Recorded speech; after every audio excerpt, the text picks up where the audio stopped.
Hello students, welcome back to your online classes. My name is Sabita Sharma and I am your economics teacher. Today we will learn chapter number 3b, Elasticity of Demand. Elasticity of Demand. Introduction. In the previous video, you have already studied the law of demand, which shows the inverse relationship between quantity demanded and price of the commodity. Law of demand: when price goes up, the quantity demanded goes down. When price goes down, the quantity demanded goes up. But very important, the law of demand does not explain the extent. Here extent stand for the law of demand does not explain the extent. Extent means when price goes up, how much price goes up. The demand goes down, how much demand goes down. When price goes down, how much price goes down. The quantity demanded goes up, how much. This how much we will measure with the help of elasticity of demand. Therefore, Professor Alfred Marshall explained the concept of elasticity of demand. Okay. Whenever you touch any cold thing or hot, you are giving some response. So that response we will measure. Here demand is also giving response when price changes or any other factor changes. So that change in demand we will measure with the help of elasticity of demand. So here I am with the concept of elasticity of demand. The term elasticity indicate responsiveness of one variable to a change in the other variable. Elasticity of demand refers to the degree of responsiveness of quantity demanded of a change in its price or any other factors. Here with the definition of elasticity of demand. According to Professor Marshall, elasticity of demand is great or small according to the amount demanded, which rises much or little for a given fall in the price, and quantity demanded falls much or little for a given rise in price. The elasticity of demand measures the responsiveness of quantity demanded of goods to change in its price of other goods, and change in consumers' income. So what actually you have to remember here, students, elasticity of demand measures the responsiveness of quantity demanded. It measures the responsiveness of quantity demanded due to price of other goods, due to consumer income. On the basis of these three things, mainly here we are taking three things, your elasticity is divided into three parts. So next I am taking types of elasticity of demand. We have three types of elasticity of demand. Number one, income elasticity of demand. Number two, cross elasticity of demand. And number three, price elasticity of demand. First I am taking income elasticity of demand. Here, very important, you have written income elasticity of demand. As you saw in the slide, income elasticity of demand. Here income will change, and due to that reason you have change in the demand. So that we will measure with the help of income elasticity of demand. So what is the definition? It refers to the degree of responsiveness of a change in the quantity demanded to change in income only. Other factor including price remain constant. Okay. Mathematically and symbolically, two way we can present it. Elasticity of income we represent with EY equal to percentage change in quantity demanded divided by percentage change in income of the consumer. Now how you will remember this formula? It's very easy, class. Whenever you demand for any commodity, you always raise your hand up. So that's why quantity demand is up. And income 99% we are keeping in the wallet. That wallet is always down. So in the formula, percentage change in demand is up and percentage change in income of the consumer is down. I made it actually. Symbolically, EY equal to delta Q by delta Y into Y by Q. Next, we are taking percentage method first. Here in the table, income and demand. Income of the consumer, demand of the consumer. When income is 3000, demand is 30. When income is 5000, demand is 50. Now income we represent with Y and change income we represent with Y1. 30 Q and 50 Q1.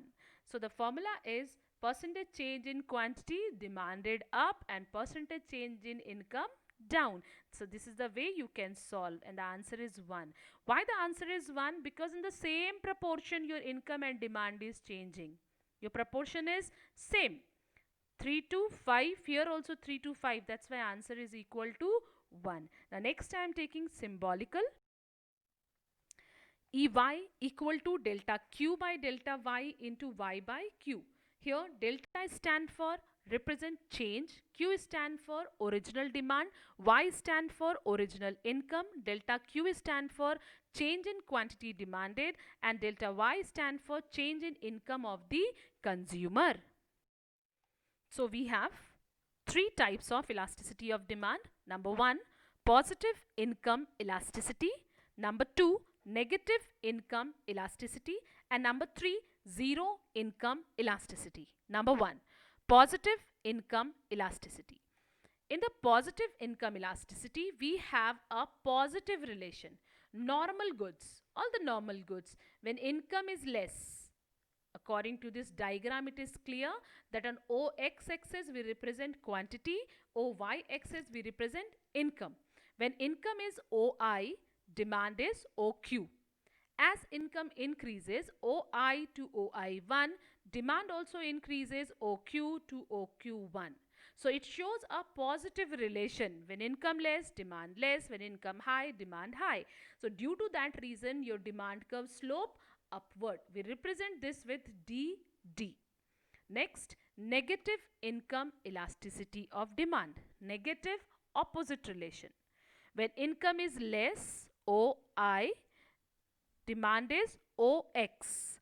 When the income is less, we more go for the inferior goods. Footpath commodity.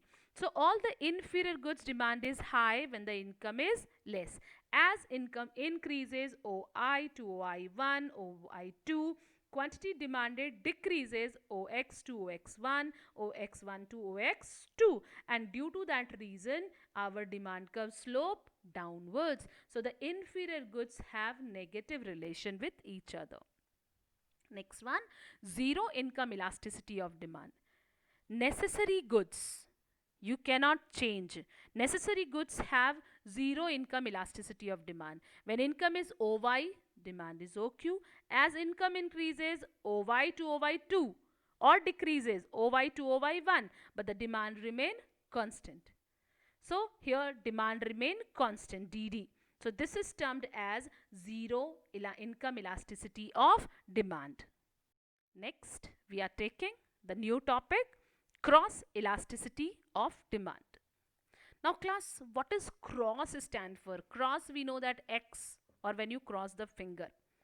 But here we are taking cross elasticity of demand means we are taking price of one commodity and the demand of other commodity. In the complementary goods, you saw I have written car and tire. So what I am doing, I am taking price of car and demand of tire. So price of car is high, demand of tire is low. When the price of car is low, demand of tire is high. How? That I will explain afterwards. Now first we are going with the definition of cross elasticity. It refers to a change in quantity demanded of one commodity due to change in the price of other commodity. Quantity demanded of one commodity, one car price, and due to change in the price of other commodity. So other commodity we are taking. So this other commodity is actually either a complementary goods or a substitute goods. So first, actually you know what is complementary goods because in the previous video teachers explain you regarding the complementary goods, but still I am giving the example. Complementary goods are those goods which jointly satisfy a particular want. So, if you want to purchase a car, you have to go buy a tire. You have to take a tire along with the car. So, we are taking two things, one side car, another side tire. When the price of car is high, we cannot afford, so we will not buy. Automatically, demand of tire is less. When the price of car is less, we will buy car, so automatically demand of tire is high. So this is a relation, this is a cross elasticity of demand price of one commodity and demand of other commodity. Now I am taking substitute goods. Substitute goods are those goods which we can use in place of each other. You want Coca-Cola or Pepsi, both are cold drink and both are injurious to your health. But still I took the example Coca-Cola and Pepsi. When the price of Coca-Cola is high, why I will drink Coca-Cola? I will go for a Pepsi, because same cold drink is there, little bit taste difference, but I can afford. So when the price of Coca-Cola is high, demand of Pepsi is high, because we are not taking Coca-Cola now, everyone is taking Pepsi. On the other hand, if the price of Pepsi is high, why we will take Pepsi? We'll go for Coca-Cola, so the demand of Coca-Cola is high. So what is cross elasticity? Price of one commodity and the demand of other commodity. It refers to a change in quantity demanded of one commodity due to change in the price of other commodity.